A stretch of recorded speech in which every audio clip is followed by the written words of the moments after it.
আসসালামু আলাইকুম। আশা করি সবাই ভালো আছেন। আজকে আমাদের নতুন topic RCC slab. RCC slab অর্থাৎ ছাদের রেইনফোর্সমেন্টের বিষয় নিয়ে আলোচনা করব আজকে।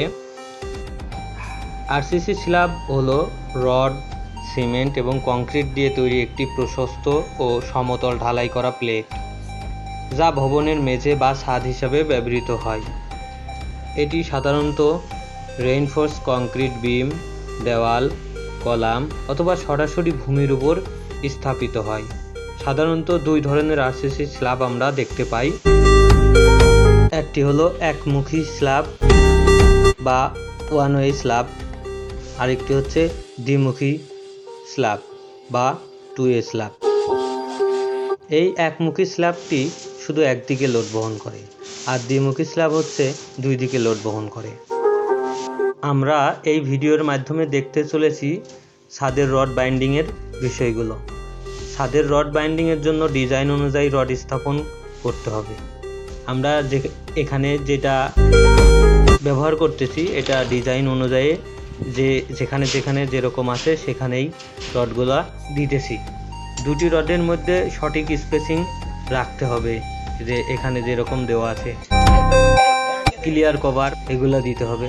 ছাদের রড বাইন্ডিংয়ের ক্ষেত্রে কিছু গুরুত্বপূর্ণ বিষয় আছে, যেগুলো আমরা এখন এই ভিডিওর মাধ্যমে তুলে ধরব। ডিজাইন ও ড্রয়িং অনুসরণ করতে হবে। অবশ্যই প্রকৌশলীর দেওয়া ডিজাইন ও ড্রয়িং অনুযায়ী রড বাঁধার কাজটি করতে হবে, আমরা যেমনটি করেছি এখানে। সঠিক স্পেসিং রাখতে হবে।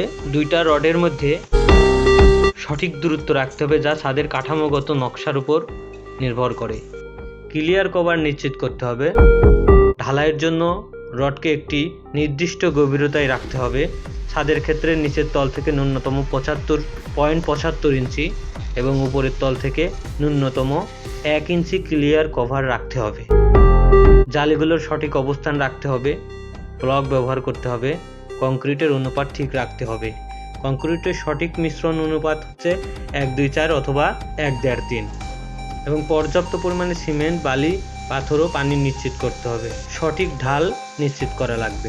পানি নিষ্কাশনের জন্য ছাদের নির্দিষ্ট ঢাল বা স্লোপ ঠিক আছে কিনা তা পরীক্ষা করতে হবে।